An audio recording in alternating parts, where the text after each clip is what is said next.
कई वर्ष पहले एक गांव में मृकंदु ऋषि और उनकी पति मरुदमती रहते थे। उनकी शादी के काफी वर्ष होने के बाद भी उन्हें किसी संतान की प्राप्ति नहीं हो रही थी। संतान प्राप्ति के लिए दोनों पति पत्नी दिन रात महादेव की घोर तपस्या करने लगे, जिससे शिव भगवान ने प्रसन्न होकर उन्हें दर्शन दिए। हे वत्स, हम तुम्हारी तपस्या से प्रसन्न हुए। मांगो, तुम्हें क्या वर चाहिए? महादेव, हमें एक पुत्र संतान का वरदान दीजिए। ठीक है, किंतु तुम्हें दो विकल्पों में से किसी एक को चुनना होगा। पहला विकल्प, तुम्हें धर्मी, गुणी, लेकिन जिसकी आयु कम हो ऐसा पुत्र चाहिए, या फिर कम बुद्धि वाला लेकिन लंबा जीवन जीने वाला पुत्र, जो गुणों की खान से भरा हो, उसके पास हर तरह का ज्ञान हो, भले ही उसकी आयु कम हो। मुझे ऐसे पुत्र का वरदान दीजिए प्रभु। तथास्तु।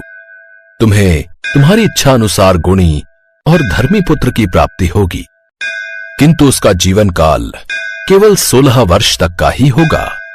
ये कहकर महादेव अंतर्ध्यान हो जाते हैं। कुछ समय बाद मृकंडा और उनकी पत्नी को एक पुत्र की प्राप्ति हुई, जो आगे चलकर मार्कंडेय ऋषि के नाम से प्रसिद्ध हुए। मार्कंडेय को उनके पिता ने अच्छी शिक्षा दी। मार्कंडेय एक आज्ञाकारी पुत्र और सबके दुलारे थे। सभी को उनसे बेहद ही लगाव था। उनके खूब सारे मित्र थे। ऐसे ही समय बीता और अब उनका 16वां वर्ष शुरू हो गया। ऐसे में मार्कंडेय के माता पिता काफी दुखी रहने लगे। वो दिन रात चिंता में डूबे रहने लगे। ये देख एक रोज मार्कंडेय ने उनसे पूछा, क्या बात है पिताश्री, आप इतने चिंतित क्यों दिखाई दे रहे हैं? पुत्र, हम दोनों तुम्हें लेकर चिंतित हैं। हमें तुम्हारी चिंता सताई जा रही है। कैसी चिंता पिताश्री? दरअसल तुम्हारी आयु 16 वर्ष तक की ही है, और बहुत जल्द तुम्हें 16वां साल लगने वाला है। उसी बात की चिंता हम दोनों को सताई जा रही है पुत्र। लेकिन ऐसा क्यों माँ बाबा?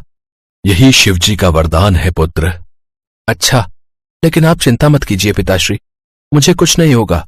आप ही तो कहते हो, जो भी भगवान की सच्चे मन से प्रार्थना करता है उसकी भगवान अवश्य सुनते हैं। मुझे 16 साल तक जीने का वरदान महादेव ने दिया है, तो मैं अब उनसे ही अपनी दीर्घायु की प्रार्थना करूंगा। मुझे पूरा विश्वास है कि वो मेरी बात जरूर सुनेंगे। फिर मार्कंडेय भगवान शिव का आशीर्वाद लेते हैं और एक नदी के तट पर जाकर मिट्टी का शिवलिंग बनाकर भगवान शिव की तपस्या में लीन हो जाते हैं। तपस्या के दौरान ही मार्कंडेय को 16वां वर्ष शुरू हो जाता है। कुछ समय बाद उसकी मृत्यु का समय नजदीक आ जाता है। तब यमराज अपने दूतों से कहते हैं, जाओ, मार्कंडेय की मृत्यु का समय आ गया है। जाओ, उसे लेकर यहाँ आ जाओ। जो आज्ञा महाराज। दोनों यमदूत धरती लोक पर चले जाते हैं और जहाँ मार्कंडेय तपस्या कर रहा होता है, वो उस नदी के किनारे पहुंच जाते हैं। वो दोनों देखते हैं कि मार्कंडेय के चारों ओर एक अद्भुत सा चमत्कार फैल रहा है। ये भला किस तरह का प्रकाश है? अभी इसे छूकर देखते हैं। दोनों यमदूत उस प्रकाश की ओर बढ़ते हैं और उसे छूने लगते हैं, लेकिन तभी उन्हें जोर का बिजली का झटका लगता है और वो नीचे गिर जाते हैं। ये क्या भला? हम इसे छू क्यों नहीं पा रहे हैं? इसे छूते ही हमें जोर का करंट क्यों लग रहा है? इस तरह तो हम इसे अपने साथ नहीं ले जा पाएंगे। ये देखने से तो कोई साधारण बालक ही नजर आ रहा है, लेकिन इसे देखकर लगता है कि ये भगवान शिव का बना शिवलिंग ही इसकी रक्षा कर रहा है। हमें अभी ये बात जाकर यमराज जी को बतानी होगी। दोनों यमदूत वापस यमलोक पहुंच जाते हैं। हमें क्षमा करें प्रभु, हम तो उस बालक को छू भी नहीं पा रहे थे। लगता है भगवान शिव स्वयं उसकी रक्षा कर रहे हैं। बेवकूफों, दोनों खाली हाथ लौट आए। तुमसे एक साधारण बालक के प्राण तक नहीं लिए गए। ठीक है, अगर ये तुम्हारे बस की बात नहीं तो मैं स्वयं उस बालक के प्राण हरने जाऊंगा। यमराज स्वयं धरती पर उस बालक के प्राण लेने जाते हैं। मार्कंडेय, आज तुम्हारी जीवन लीला समाप्त होने जा रही है और मैं यमराज स्वयं तुम्हें लेने आया हूँ। नहीं, मैं आपके साथ नहीं आऊंगा। मेरे महादेव मेरी रक्षा करने अवश्य आएंगे। मैं तुम्हें आखिरी बार कहता हूँ कि आज तुम्हारे जीवन का आखिरी दिन है। आज तुम्हें मेरे साथ चलना ही होगा। फिर यमराज ने अपनी शक्ति से उस मार्कंडेय के चारों ओर फैले प्रकाश को हटा दिया। ये देख मार्कंडेय घबरा गया और उसने झट से शिवलिंग को गले से लगा लिया। फिर यमराज को कुछ समझ नहीं आया और उन्होंने अपने यमपाश को मार्कंडेय से बांध दिया, लेकिन उनका ये यमपाश मार्कंडेय के साथ उस शिवलिंग को भी बांधने लगा। यमराज उन्हें अपनी ओर खींचने लगे। तभी मार्कंडेय हाथ जोड़कर प्रार्थना करने लगे। हे शिव, अपने इस भक्त की रक्षा करो, मेरी रक्षा करो शिव। मार्कंडेय जब ऐसा कहकर जोर जोर से चिल्ला रहे थे तो यमराज उन्हें अपनी ओर खींचने लगे। तभी उस शिवलिंग से महादेव प्रकट हुए जो काफी ज्यादा क्रोधित थे। यमराज, तुम्हारी हिम्मत कैसे हुई मेरे भक्त पर अपनी दृष्टि डालने की? हे प्रभु, इसका अंतिम समय आ गया है, इसीलिए मैं इसके प्राण हरने आया था। ये मार्कंडेय अब से हमेशा जीवित रहेगा और अगर इसे किसी ने हाथ लगाया तो। ऐसा कहकर महादेव ने क्रोध अवस्था में अपना त्रिशूल उठा लिया। ये देख यमराज घबरा गए। मुझे क्षमा करिए महादेव, मुझे क्षमा करें, मुझसे बहुत बड़ा अपराध हो गया।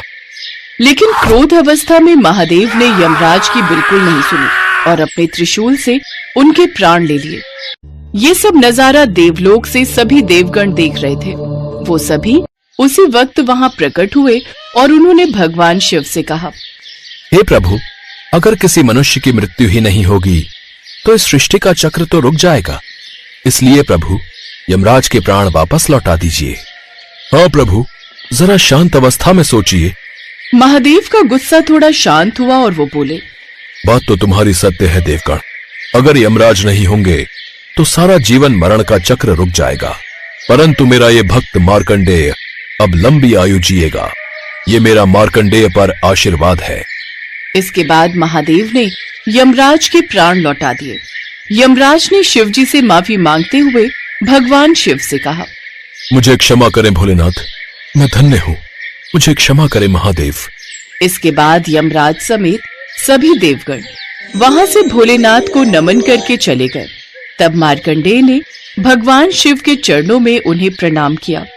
हे प्रभु, आपने मुझे अपने दर्शन दिए, आप स्वयं मेरे प्राणों की रक्षा के लिए धरती लोक पर आए, इससे बढ़कर मेरे लिए कुछ भी नहीं है। पुत्र, हम तुम्हारी भक्ति से प्रसन्न हैं, इसलिए अब तुम मेरे आशीर्वाद से सदा सदा के लिए चिरंजीवी रहोगे। अब तुम शीघ्र ही घर लौट जाओ और अपने माता पिता से कहो कि अब तुम्हें कभी किसी से डरने की जरूरत नहीं है और ना ही तुम्हारी मृत्यु अब कम उम्र में होगी। ये कहकर महादेव अंतर्ध्यान हो गए और मार्कंडेय खुशी खुशी घर लौट आए और सारी बात अपने माता पिता को बताई। तीनों ने हाथ जोड़कर भगवान शिव का धन्यवाद किया और अब तीनों प्रतिदिन महादेव की पूजा अर्चना करने लगे।